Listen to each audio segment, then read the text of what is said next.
Imagine waking up tomorrow morning. You get out of bed, brush your teeth, greet your neighbors, drive to work, and continue your day exactly like you've done thousands of times before. Nothing seems unusual. Everything feels normal. But what if every person you meet already knows something about your life that you don't? What if your friends are acting? What if your family is acting? What if every conversation you've ever had was written by someone else? And what if, at this very moment, millions of people around the world are watching you? Watching you eat, watching you sleep, watching you cry, watching every mistake you've ever made, and you have absolutely no idea. It sounds like a nightmare, yet this is the reality of one man. A man who lives inside the most elaborate lie ever created. A man whose entire existence has been turned into entertainment. A man named Truman Burbank. And this is the story of perhaps the most prophetic film ever made. A film released years before social media, years before live streams, years before influencers documented every moment of their lives online, and yet somehow it predicted the future better than almost anyone could have imagined. At first glance, Truman's life appears perfect. He lives in the beautiful town of Sea Haven. The streets are clean, the houses are colorful, the weather is almost always pleasant, and everyone seems friendly. Everything feels safe, predictable, comfortable, almost too comfortable. Every morning Truman follows the same routine. He wakes up, greets his wife, walks outside, meets his neighbors, drives to work, returns home, and repeats the process again the next day. For most people this routine would feel boring, but for Truman it is simply life because he has never known anything else. Since the day he was born, Sea Haven has been his entire world. Every memory he has ever made happened here. Every friendship, every relationship, every achievement, every disappointment, everything exists within the borders of this seemingly perfect town. Truman has no reason to question any of it. Why would he? After all, reality is reality. Or at least that's what he believes. But here's what Truman doesn't know. Sea Haven isn't real. Not really. The town itself exists, the buildings exist, the streets exist, but the world Truman lives in is essentially one giant television set. A gigantic artificial environment built solely for him. Every house was designed for him. Every street was designed for him. Every person around him was chosen for him. Even the weather is controlled. The sun, the rain, the wind, everything. His entire life is being directed from behind the scenes like a movie, except Truman doesn't know he's in one. And that's what makes this story so disturbing. Most movies feature heroes fighting villains. Some fight monsters, some fight criminals, some fight supernatural forces. Truman's enemy is something much harder to identify. His enemy is the very reality he believes in. Because how do you escape a prison when you don't even know you're inside one? How do you fight deception when deception is all you've ever known? And how do you discover the truth when every single person around you is helping to hide it? When audiences first watched The Truman Show in 1998, many thought the idea was unrealistic. The concept seemed absurd. Why would people watch someone's ordinary life 24 hours a day? Why would anyone become obsessed with a stranger's daily routine? Back then, the internet was still young. Social media didn't exist. YouTube didn't exist. Instagram didn't exist. TikTok didn't exist.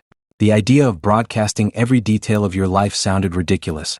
But today, millions of people voluntarily share their lives online. People film what they eat, where they travel, what they buy, how they exercise, and how they decorate their homes. Some even live stream themselves sleeping. The world that once seemed impossible has become strangely familiar, which is why many people believe The Truman Show wasn't just a movie, it was a warning. Inside this artificial world stands the man responsible for everything, a man named Christoph. To the audience inside the film, Christoph is a genius, a visionary, the mastermind behind the most successful television show in history. For over 30 years he has controlled Truman's world. Every major event in Truman's life was influenced by him. Every relationship, every opportunity, every obstacle, everything was carefully planned. Christoph doesn't see himself as a villain. In fact, he believes he's protecting Truman. He believes the outside world is chaotic and dangerous. He believes Sea Haven is safer, better, more beautiful. In his mind, Truman should be grateful. But freedom without choice isn't freedom, and a perfect life built on lies isn't perfect. Deep down, Truman is beginning to feel that something isn't right, even if he can't explain why. For years, small cracks have appeared in the illusion. Tiny moments that don't make sense. Strange coincidences. Unusual behavior. Brief glimpses behind the curtain. Most people would ignore these signs. Most people would convince themselves that everything is normal.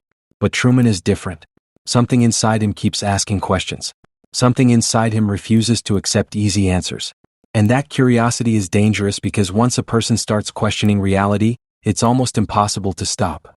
The people running the show understand this, which is why they work constantly to keep Truman distracted, comfortable, obedient, and predictable. They don't want him exploring. They don't want him traveling. And above all, they don't want him discovering the truth. Because the moment Truman discovers the truth, the show ends. But the truth has a strange way of revealing itself. No matter how carefully someone hides it, no matter how powerful the people protecting it are, eventually reality begins to leak through the cracks. And for Truman Burbank, that moment is coming very soon. A single unexpected event is about to change everything. An event so bizarre that it forces Truman to look at his world differently for the first time in his life. The perfect illusion is about to break, and once it breaks, nothing will ever be the same again. If you looked at Truman Burbank's life from the outside, you would probably envy him.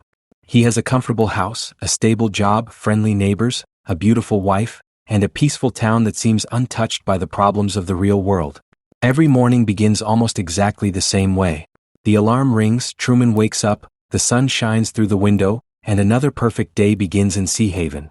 As he steps outside, he is greeted by the familiar faces he has seen for years. People wave, people smile, and everyone appears cheerful. The entire town feels like something taken from an old American dream. A place where nothing bad ever happens, a place where everyone knows everyone, a place where everything feels safe.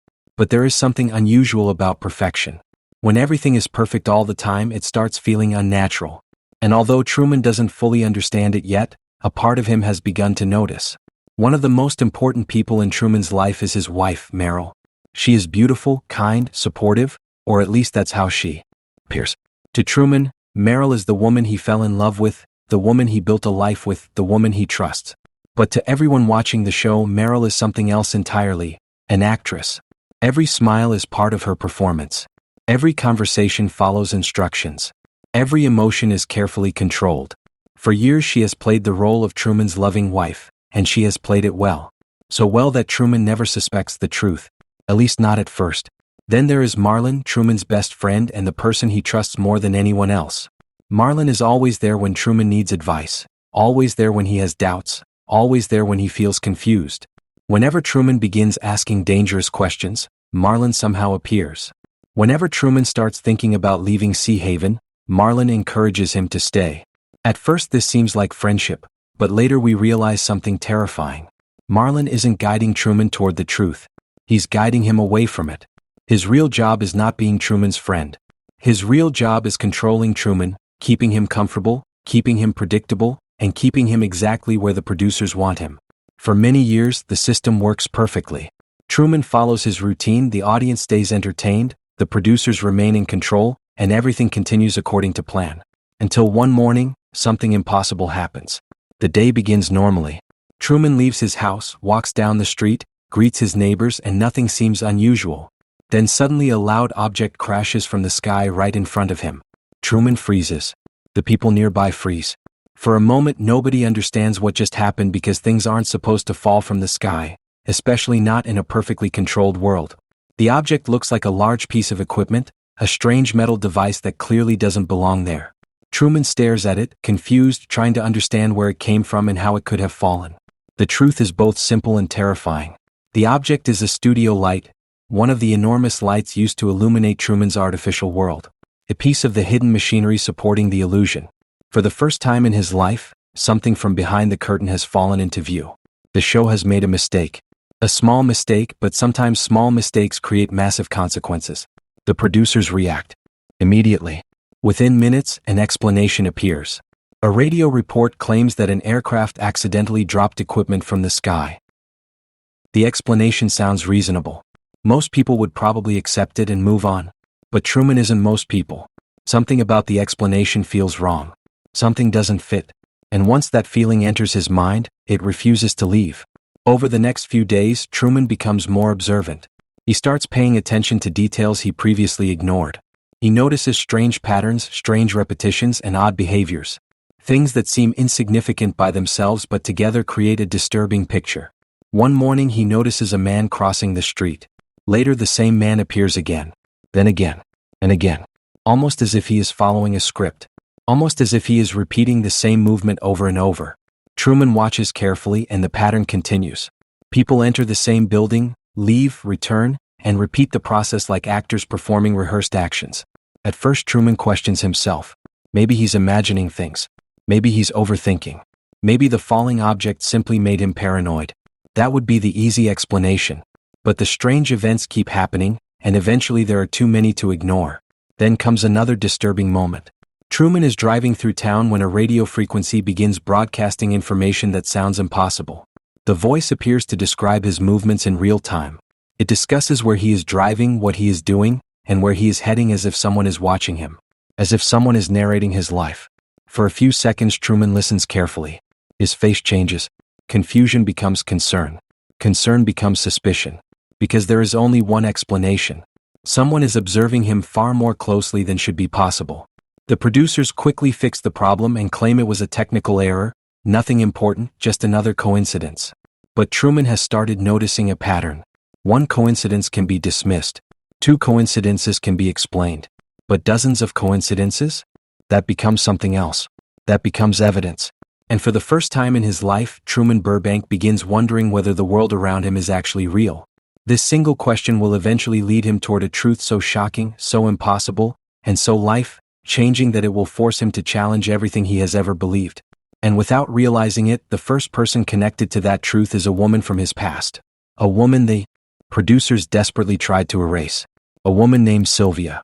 A woman named Sylvia. Without realizing it, she was about to become the most important person in Truman Burbank's life. Long before he married Meryl, long before he started questioning his reality, and long before the cracks in Sea Haven began to appear, there was a moment when Truman experienced something genuine, something real. In a world built entirely on scripts and performances, Sylvia was the one person who wasn't acting. And that made her incredibly dangerous. Truman first met Sylvia when they were both young. To everyone watching the show, it was supposed to be a temporary interaction. Nothing more than a minor storyline designed to entertain the audience before eventually steering Truman toward the relationship the producers had already planned for him. But something unexpected happened. Truman genuinely connected with her. Unlike everyone else around him, Sylvia didn't feel artificial. She didn't feel rehearsed. There was a natural honesty in the way she spoke to him, and for perhaps the first time in his life, Truman felt understood. The problem was that Sylvia had already discovered the truth. She knew Sea Haven wasn't real. She knew Truman was living inside a giant television set. Most importantly, she knew that every moment Truman experienced was being manipulated by people he had never met. At first she tried to ignore it. She tried to continue playing her assigned role. But the more time she spent with Truman, the harder that became. Because unlike the millions of viewers watching him from a distance, Sylvia saw him as a real person. She saw a man whose entire existence had been stolen before he even had a chance to choose it. Eventually, she couldn't stay silent anymore. During one of their secret meetings, Sylvia tried to tell Truman the truth. She told him that the people around him weren't who they claimed to be. She told him that Sea Haven wasn't what it appeared to be. She told him that everything in his life was controlled. Truman didn't fully understand what she meant. How could he? The idea was so impossible that his mind struggled to process it. But before Sylvia could explain further, the producers intervened. One of the most chilling aspects of the Truman Show is how quickly the system reacts whenever Truman gets close to the truth. Within moments, actors pretending to be Sylvia's family appeared. They claimed there was an emergency. They claimed she had to leave immediately. They physically separated the two of them while Sylvia desperately tried to warn him. As she was being pulled away, she shouted that everything around him was fake. She begged him not to believe the lies. Then she was gone. Just like that. One moment she was there. The next she had vanished from Truman's life forever. Or at least that's what the producers hoped. But they made a critical mistake. They underestimated how deeply Truman cared about her. Years passed, yet he never forgot Sylvia. He couldn't. Something about her stayed with him. The way she looked at him. The way she spoke to him. The urgency in her voice. Most importantly, the warning she tried to give him. Deep down, a part of Truman never stopped thinking about what she said. Even if he couldn't understand it, he couldn't completely dismiss it either. The producers worked hard to erase her from his memory. They introduced Meryl into his life. They pushed new storylines. They created distractions. They encouraged marriage. They encouraged routine. They encouraged stability. Everything was designed to bury Sylvia in the past. Yet somehow she remained. Like a ghost haunting the edges of Truman's thoughts. Every now and then he would think about her. Wonder where she went. Wonder why she disappeared so suddenly. Wonder whether there was truth hidden inside her warnings. Outside Sea Haven, Sylvia never forgot Truman either. Unlike the millions of viewers who watched the show for entertainment, Sylvia became one of its strongest critics. She understood that what was happening wasn't harmless television. It was exploitation. She gave interviews. She joined protests. She spoke publicly against the program. She tried to convince people that Truman deserved to know the truth. But most people didn't listen. They were too entertained, too invested, too comfortable watching someone else's life unfold like a television drama. And that's one of the most disturbing ideas in the film. Millions of people know Truman is trapped. Millions know he has been lied to his entire life. Yet the show remains popular because entertainment often makes people overlook uncomfortable moral questions. As long as the audience is entertained, many are willing to ignore the cost. Meanwhile, inside Sea Haven, another piece of the manipulation was shaping Truman's life. Unlike Sylvia's disappearance, this deception began when he was very young. It involved someone Truman loved deeply: his father. As a child, Truman adored his father. They spent time together. They laughed together. They shared memories. For young Truman, his father represented safety and security. Then one day everything changed. According to the story Truman was told, his father died in a boating accident. He drowned at sea while trying to save him. The experience was traumatic. The loss devastated Truman. It became one of the defining moments of his childhood. But like everything else in Sea Haven, the story wasn't true. His father hadn't died. The producers removed him. They decided the character was no longer useful for the show and wrote him out of Truman's life. But they needed a believable reason. So they created a tragedy. They manufactured a death. They turned a real human relationship into a scripted event. The consequences were enormous. Not only did Truman lose someone he loved, but the event also created something even more valuable for the producers: fear. Specifically, a fear of water. After his father's supposed death, Truman developed a deep fear of the ocean. The producers encouraged it, strengthened it, reinforced it whenever possible, because they understood something important. If Truman feared water, he would never try leaving Sea Haven. Since the town was surrounded by water, the fear became an invisible wall. No guards were necessary. No fences were necessary. The prison existed inside Truman's mind. This idea is one of the most brilliant elements of the film. Physical barriers can be broken. Locked doors can be opened. But psychological barriers are much harder to escape. If you can convince someone they are incapable of leaving, they often stop trying. And that's exactly what happened to Truman. Every childhood trauma, every frightening memory, every warning about the dangers of the sea reinforced the same message: stay where you are. For years it worked perfectly. Whenever Truman dreamed about traveling, fear stopped him. Whenever he imagined exploring the world, fear stopped him. Whenever he thought about leaving Sea Haven, fear stopped him. The producers had successfully transformed his greatest dream into something that felt impossible. Yet there was a flaw in their plan. Fear can control behavior, but it cannot completely destroy curiosity. And Truman was becoming more curious every day. The falling studio light had planted a question in his mind. The strange radio transmission had added another. The repetitive behavior of the townspeople added even more. Now Sylvia's memory was beginning to resurface as well. Individually, these clues seemed insignificant. Together, they formed something powerful. A growing suspicion that reality itself might be lying to him. The producers sensed the danger. They noticed the changes in Truman's behavior. They saw him becoming more observant, more skeptical, more willing to challenge explanations that once satisfied him. For the first time in years, the system was under pressure. The carefully constructed illusion was beginning to strain under the weight of its own secrets. And then something happened that made the situation even more dangerous. Something the producers never intended. Something that should have been impossible. A man Truman believed was dead suddenly appeared in Sea Haven. For a brief moment, Truman saw his father alive, standing in front of him. And that single moment would push him closer to the truth than ever before. For a brief moment, Truman couldn't believe what he was seeing. The man standing across the street looked exactly like his father. The same face, the same posture, the same familiar presence he remembered from childhood. His heart began racing. His mind struggled to process the impossible sight in front of him. According to everything he had been told, his father had died years ago. He had drowned in the ocean. Truman had spent his entire life carrying the pain of that loss. Yet now, somehow, the dead man appeared to be standing right there. Truman immediately moved toward him. He called out. He tried to get closer. But before he could reach him, something strange happened. People suddenly appeared from nowhere. Several individuals surrounded the man and quickly escorted him away. Within seconds, he vanished into the crowd. The entire event happened so fast that it felt almost unreal. Truman stood frozen, staring at the place where the man had disappeared. The truth, of course, was that it really was his father. Years earlier, after being removed from the show, the actor who played Truman's father had somehow found his way back near the production. Whether it was curiosity, regret, or a desire to see Truman again, his unexpected appearance created a disaster for the producers. They knew Truman could never be allowed to reconnect with him. If that happened, decades of carefully constructed lies could collapse instantly. So they acted immediately. The problem was solved. The man was removed. The incident was hidden. And once again, Truman was given explanations designed to keep him calm. But something had changed. For years, Truman had been willing to ignore strange events. He had been willing to accept convenient explanations. Now those explanations felt increasingly hollow. Every answer seemed designed to end the conversation rather than reveal the truth. Every explanation felt rehearsed.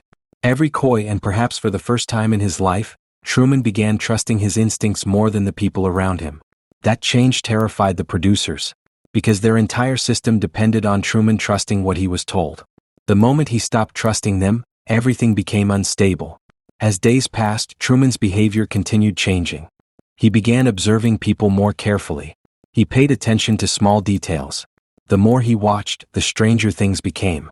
Cars seemed to follow predictable routes. Pedestrians repeated actions with almost mechanical precision. People appeared exactly when they were needed and disappeared when they weren't. The entire town started feeling less like a real place and more like a performance. And silence felt suspicious. One afternoon, Truman decided to test his suspicions. Instead of following his normal routine, he began acting unpredictably. He made sudden turns while driving, changed directions without warning, stopped in unexpected places. The reactions were immediate. People who should have had no way of anticipating his movements somehow adjusted perfectly.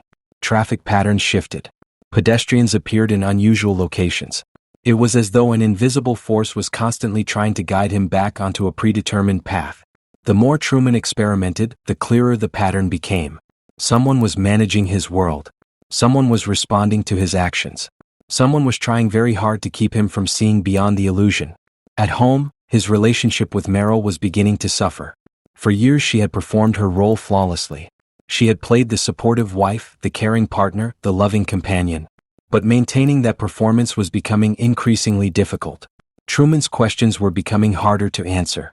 His suspicions were becoming harder to dismiss. One evening, Truman confronted her. Not with anger. Not with certainty. But with genuine confusion. He asked questions that had no simple answers. Why did everything feel staged? Why did people behave so strangely? Why did coincidence seem to follow him everywhere? Meryl tried repeating the explanations she had been given. She tried reassuring him. She tried redirecting the conversation. But Truman noticed something. Whenever he asked difficult questions, Meryl looked afraid. Not confused. Not concerned. Afraid. And fear is difficult to fake. The more Truman pushed, the more uncomfortable she became. Then something happened that completely shattered the illusion. In the middle of a tense conversation, Meryl essentially broke character. For years she had successfully played the role of Truman's wife. Now, under pressure, she suddenly seemed less like a wife and more like an actress waiting for instructions. Her responses became unnatural. Her behavior became erratic. At one point, she appeared to look beyond Truman, almost as if she were seeking guidance from someone else. For Truman, the moment was unforgettable. Because for the first time, he wasn't seeing the character Meryl played. He was seeing the performer beneath it. The producers quickly intervened. Marlon was sent to calm Truman down. As always, the best friend. Arrived exactly when he was needed. He offered reassurance. He offered comfort. He offered explanations. But something remarkable happened during that conversation. For perhaps the first time in years, Truman looked directly at Marlon and questioned whether he could trust him. Imagine how significant that moment is. Marlon had been part of Truman's life for decades. He was the person Truman trusted most. The person he confided in. The person he believed would never lie to him. And now even that relationship was beginning to crack. The producers understood the danger immediately. Because once trust disappears, control becomes much harder. The entire world of Sea Haven was built on trust. Trust in family. Trust in friends. Trust in routine. Trust in authority. If Truman stopped trusting those things, the illusion would begin collapsing on its own. Meanwhile, outside the dome, millions of viewers watched everything unfold. Many had followed Truman's life since the day he was born. They had watched him grow up, watched him fall in love, watched him experience joy and heartbreak. Yet something unusual was happening among the audience. More and more viewers were beginning to root for Truman, not because he was entertaining, but because he was searching for the truth. People who had spent years passively watching his life suddenly wanted him to succeed. They wanted him to escape. They wanted him to discover what had been hidden from him. In a strange way, Truman's struggle had become larger than television. It had become a story about freedom itself. The producers could feel the pressure increasing. Every day Truman asked more questions. Every day he became more difficult to predict. Every day he moved closer to discovering the truth. And then he made a decision that terrified everyone involved with the show. He decided he wanted to leave Sea Haven. Not someday. Not as a fantasy. Not as a dream. For real. For the first time in his life, Truman committed himself to escaping the world that had been built around him. And the people controlling that world were willing to do almost anything to stop him. Because if Truman ever reached the edge of Sea Haven, he wouldn't just find answers. He would find reality. And once reality entered his life, there would be no way to put the illusion back together again. For the first time in his life, Truman committed himself to escaping the world that had been built around him. This wasn't a passing thought anymore. It wasn't a fantasy he entertained during quiet moments. It wasn't a dream about distant places and faraway adventures. It was a decision. A real decision. And that single decision changed everything. For years, the producers had relied on one simple assumption. Truman would never seriously try to leave. The fear they had planted inside him was too strong. The routines were too comfortable. The distractions were too effective. But now those safeguards were beginning to fail. Truman wanted answers, and more importantly, he was willing to risk comfort in order to find them. His first attempt seemed simple enough. He announced that he wanted to travel. He wanted to leave Sea Haven and explore the world beyond it. Immediately, obstacles began appearing. Travel agencies suddenly had no available bookings. Buses experienced unexpected problems. Flights were mysteriously canceled.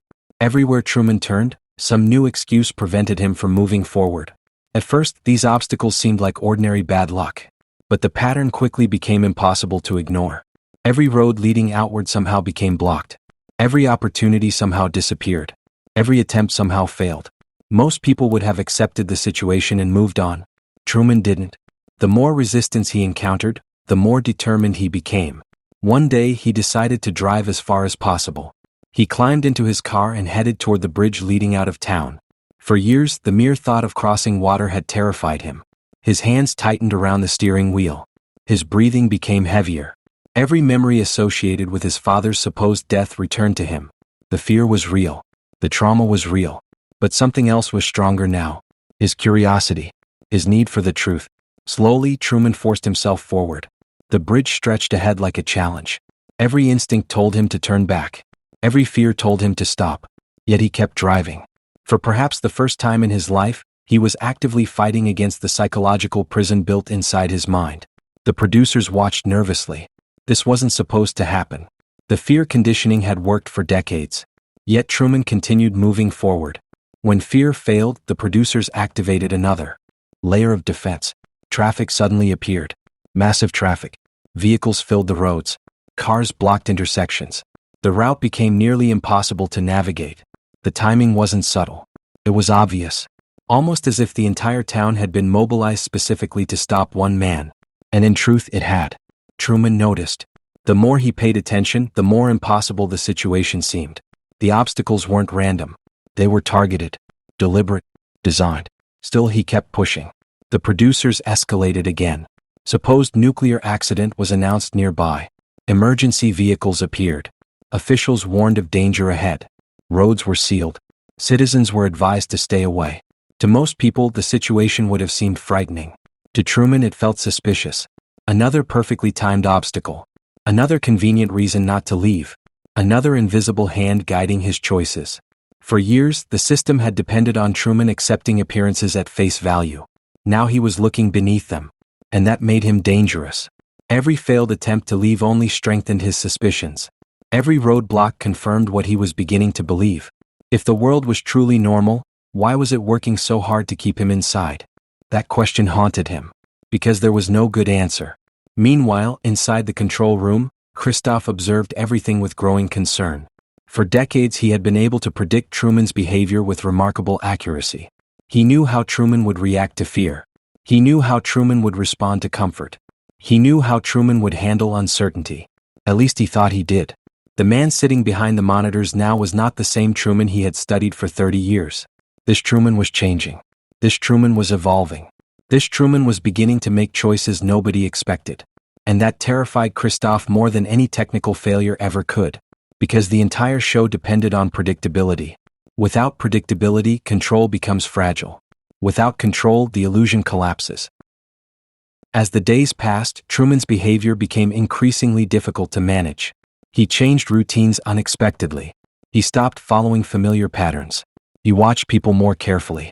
He tested situations. He experimented. In many ways, Truman had become a detective investigating his own life. Every interaction became evidence. Every strange coincidence became a clue. Every suspicious explanation became another reason to keep searching. Then came one of the most revealing moments in the entire story. Truman began paying close attention to the people around him. Not just what they said, but how they said it. Not just their actions, but their reactions. And what he discovered was disturbing. Whenever he behaved normally, everyone seemed relaxed. Whenever he followed routines, everyone appeared comfortable. But whenever he did something unexpected, people became nervous. They hesitated. They reacted strangely. Almost as if they were improvising. Almost as if they hadn't been given instructions for this particular situation. It was subtle, yet impossible to ignore once noticed. The town no longer felt alive. It felt managed. The people no longer felt natural. They felt directed. The entire world around him began resembling a performance. And if it was a performance, then someone had to be directing it. That realization pushed Truman closer to the truth than ever before. The producers could feel it. The audience could feel it. Even the actors surrounding Truman could feel it. The illusion was weakening. And once an illusion begins breaking apart, every crack becomes harder to hide. The next stage of Truman's journey would become even more dangerous. Because he was no longer merely suspicious. He was becoming certain. And certainty is much harder to control than curiosity. For years, the people running the show had manipulated every aspect of his reality. Now, for the first time, reality itself was fighting back. And soon, Truman would force the people around him into mistakes they could no longer hide. Those mistakes would expose cracks so large that even the most carefully constructed deception would begin falling apart. The perfect world of Sea Haven was approaching its breaking point. And once it broke, there would be no way to repair it.